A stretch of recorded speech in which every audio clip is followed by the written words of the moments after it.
Hey guys, this is Sean Kiernan with We Warriors. What I'm saying is PTSD is not like a one-time thing. It's a series of events that over time cause exposure to areas of the brain that shut down. My primary mission is to spread awareness about ayahuasca. Back in 2014, I led a group of treatment-resistant vets to the Amazon. What we struggle with in combat or at home is a spiritual crisis. I treat PTSD as a spiritual crisis, but I know that I am a spirit. I know that I am something greater than myself. Hey guys, this is Sean Kiernan with We Warriors, and I'm here today with Ryan LeCompte, a Marine out of Colorado who I'm good friends with. So Ryan, introduce yourself and kind of what you're up to and your background as a veteran. Hey Sean, thanks for having me on. My name is Ryan LeCompte. I'm a former United States Marine. I served on active duty and honorably discharged from 2007 to 2011 as an 0311 infantryman. I'm a proud father of two boys, ages 5 and 3. So people know me as a veteran, but the most important people know me as a dad. I hold a BA in psychology from the Athens State University in Alabama, and I'm currently in my third year for my master's program in transpersonal counseling psychology at Naropa University to become a psychotherapist. And I work with a self-developed Western trauma-informed shamanic model with a driving focus in Gestalt, somatic, and Jungian approaches to trauma and addictions. I also am the founder of Veterans for Entheogenic Therapy, or VET. It's a Colorado nonprofit organization whose primary mission is to spread awareness about alternative medicines for the treatment of treatment-resistant chronic PTSD in veterans.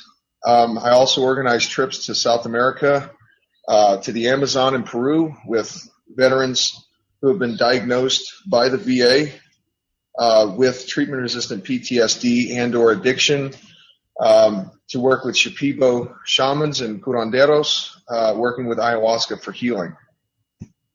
Wow.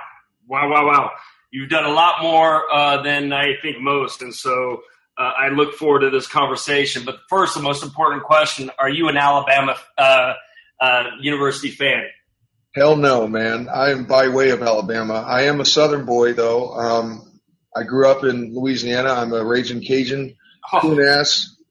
So I am a Who Dat New Orleans Saints fan, and I am for the LSU Tigers.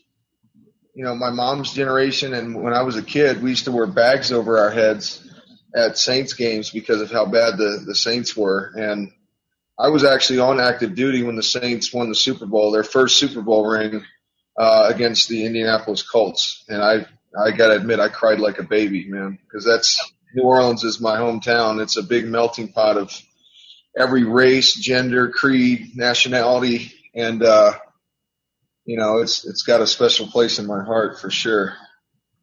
You joined the Marine Corps in 2007. You spent 4 years. You were honorably discharged. How many tours overseas did you do while in the Marine Corps? I was actually when I went through School of Infantry at Camp Geiger, North Carolina. I was slated to attach to 1-6, who was deployed to Afghanistan.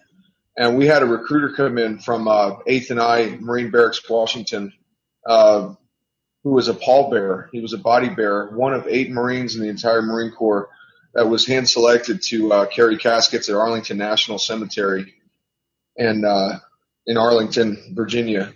And so I went through their strength training tests. I went through there were so many tests that they put me through at that point, measured my jawline, just crazy standards and screening processes. And I passed that, and I was selected to go to D.C. to carry caskets at Arlington. I did that along with providing White House security at the White House, working with Secret Service, UD, and Homeland, as well as working at the Pentagon. And I did that for 4 years until the end of my enlistment came in 2011.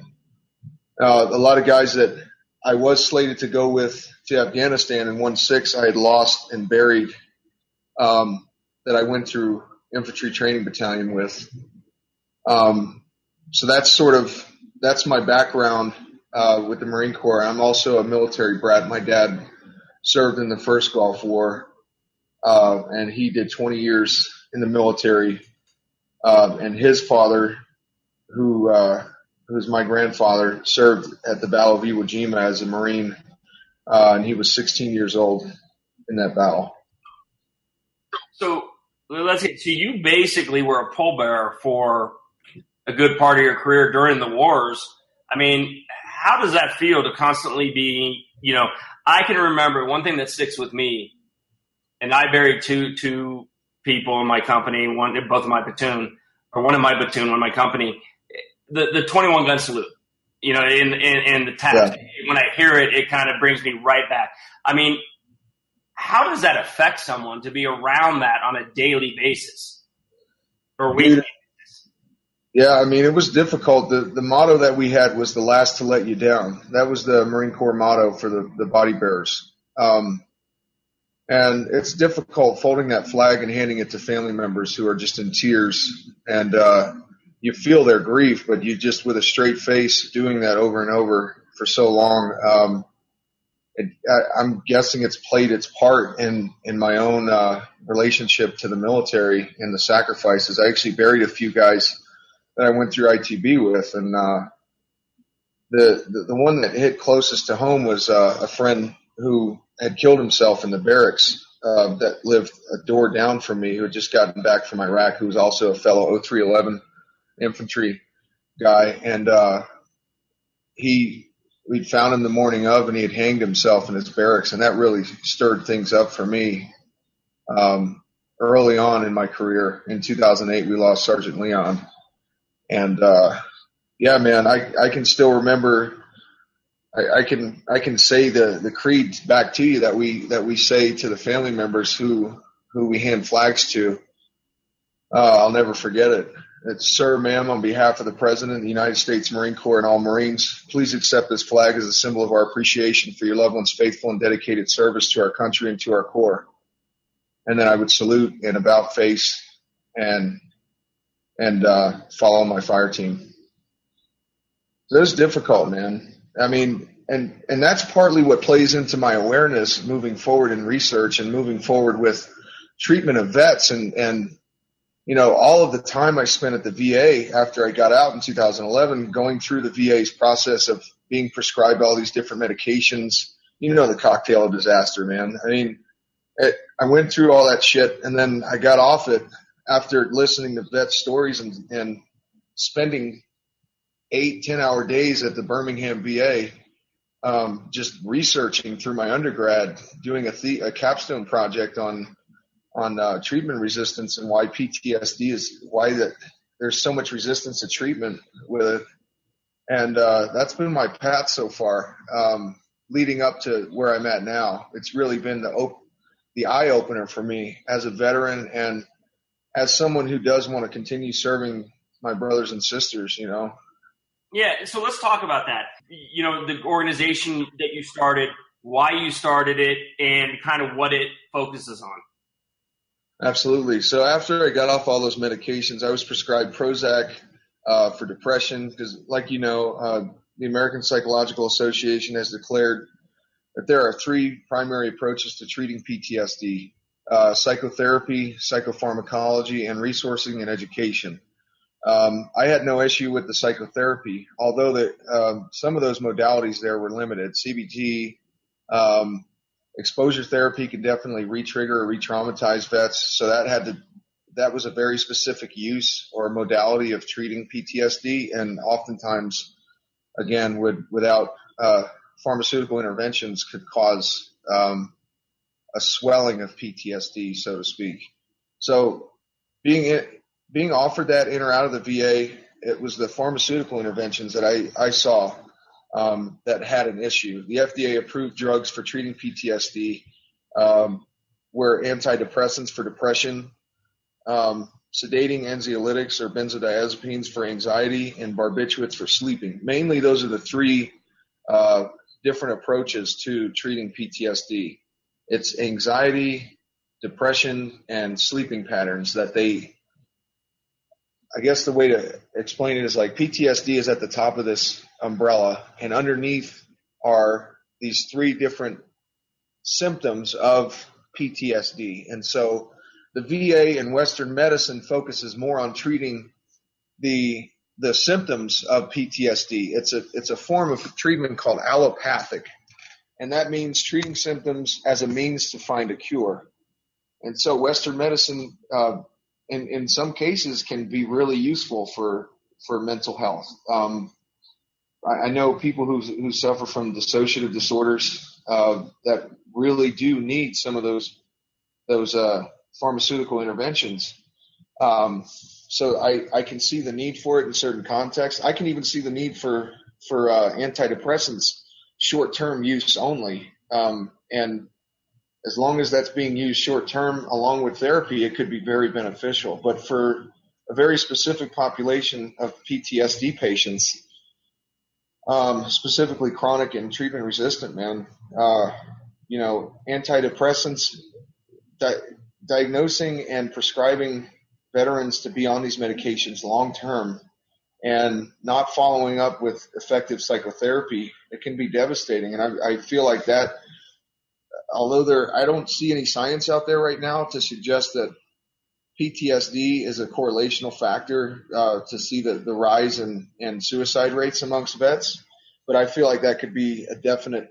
I'd be surprised to see the correlation between those two. So I have a question. So let me interrupt you, and I apologize about this because you're really touching on a lot of really good topics. And, I want to get into what you're doing to address the issue you're talking about. Because you're doing something really interesting, and you're, I think, at the forefront of some really interesting solutions for veterans. But before we get in there, is the suicide causation not PTSD, but Western medicine's solution to PTSD, that the tail ends, we know these medicine thoughts, and they talk about suicide as a side effect. So should it be any surprise that when we medicate a huge population like veterans coming back, that we have this suicide issue? Oh, dude, that would be another strong correlation. And I use the word correlation because I'm not using causation when I say that, because it's really hard with PTSD and so many different strings being pulled underneath and the crisis of consciousness itself. I can't really nail down, although there's strong evidence to say that, a lot of PTSD is rooted in childhood trauma. But I feel like those medications could definitely speeden up the suicide rate, if that makes sense. It could exacerbate symptoms more so than help them. Well, they're a trigger, right? And we measure definitely based on,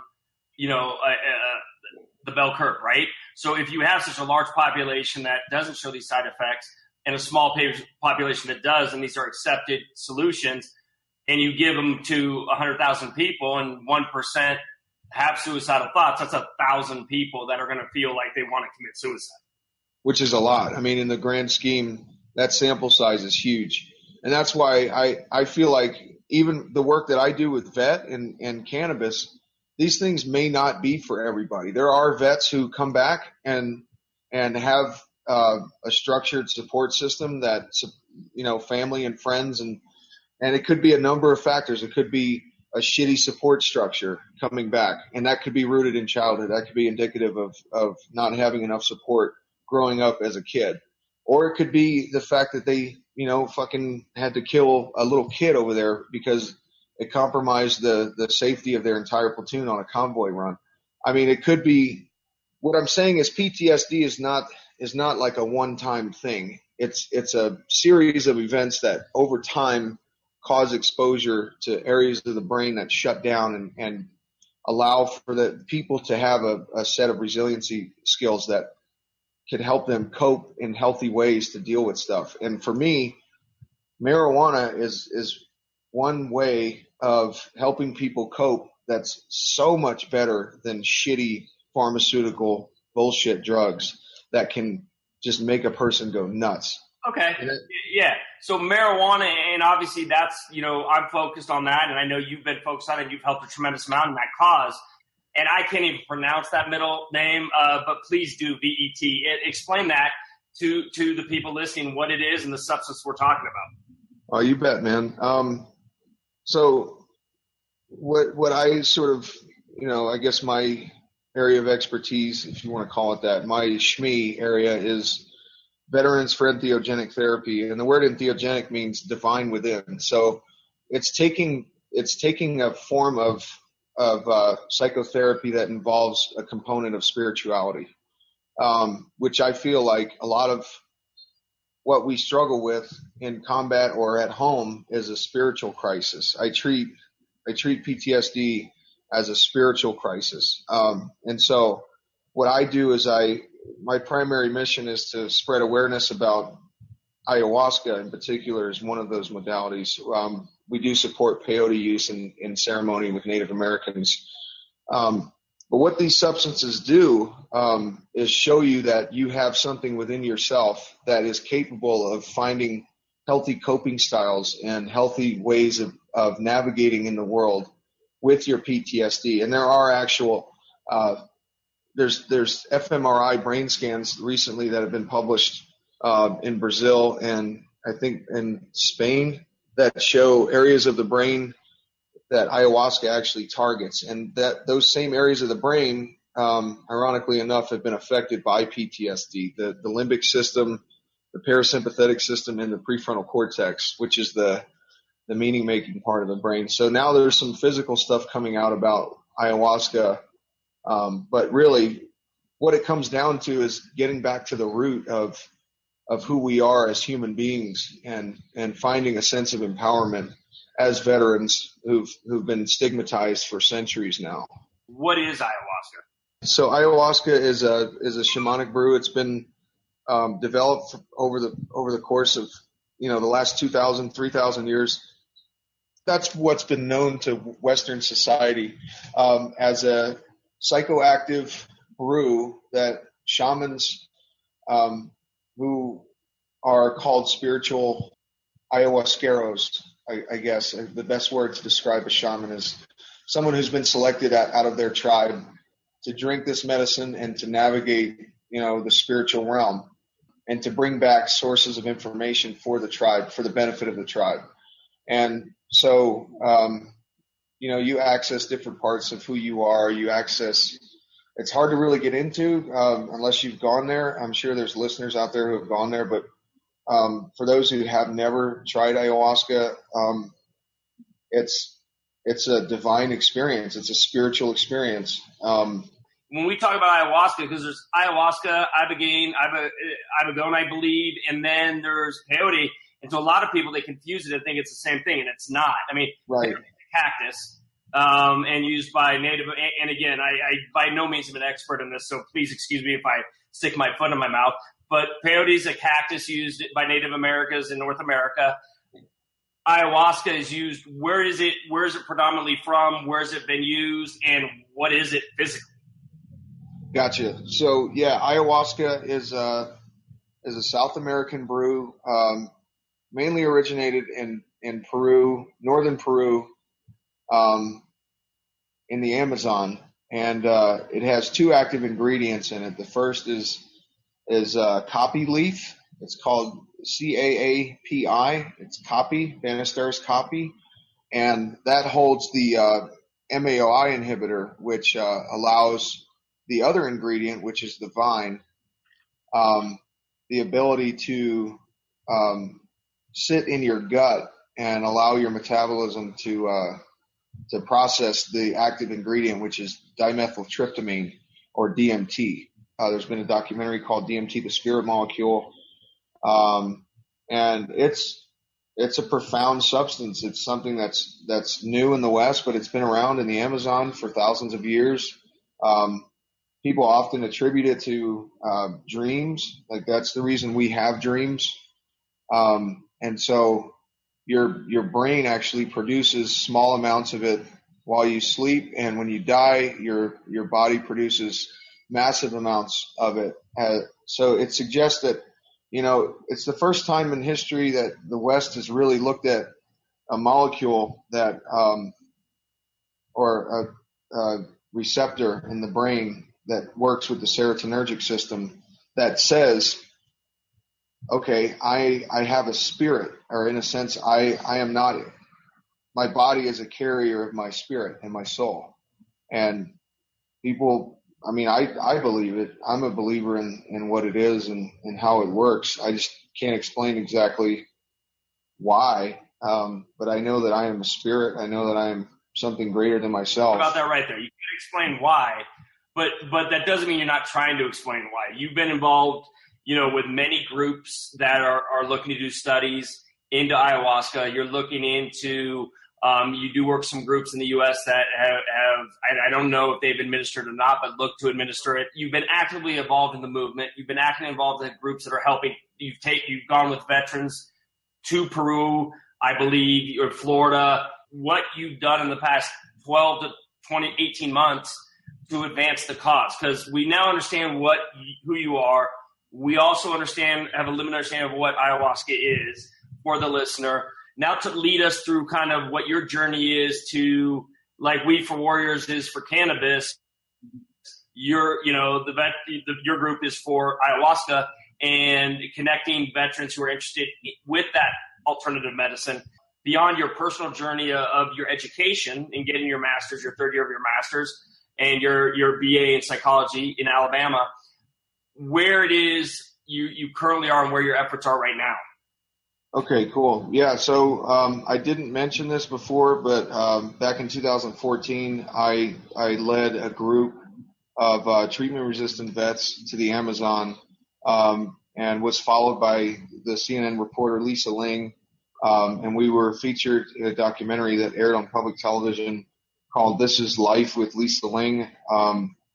And so really since that excursion to the jungle, I have been collecting informal data using psychometrics that measure the severity, specifically CAPS, and post-traumatic growth inventory is another one I'm using to measure potential growth from interventions like ayahuasca and what's been used in the past as a tool to measure changes in PTSD severity.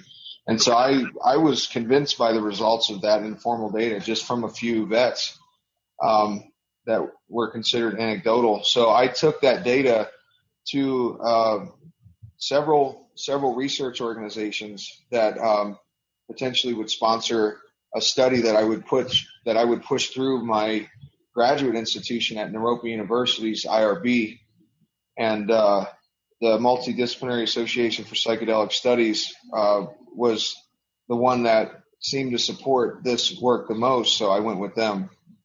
Okay, so MAPS, right?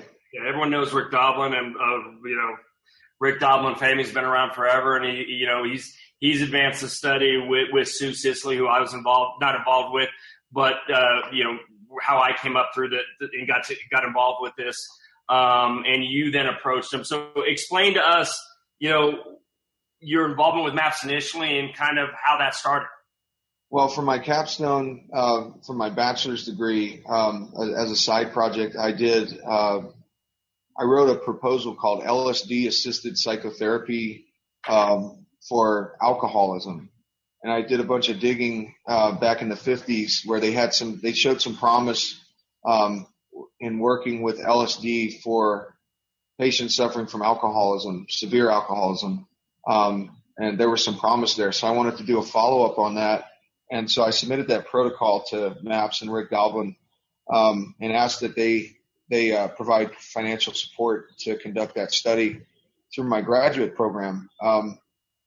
Now, I initially wanted to do that and pulled out of that, and really did some more digging with ayahuasca and found more of my veteran identity to be an immediate need that I needed to address, both as a veteran and as a researcher, considering the suicide rate. So I went that direction and sort of changed my protocol around to name it Ayahuasca-Assisted Psychotherapy for Treatment-Resistant Chronic PTSD in Veterans. And I am the principal investigator on that study. So I pitched that to MAPS.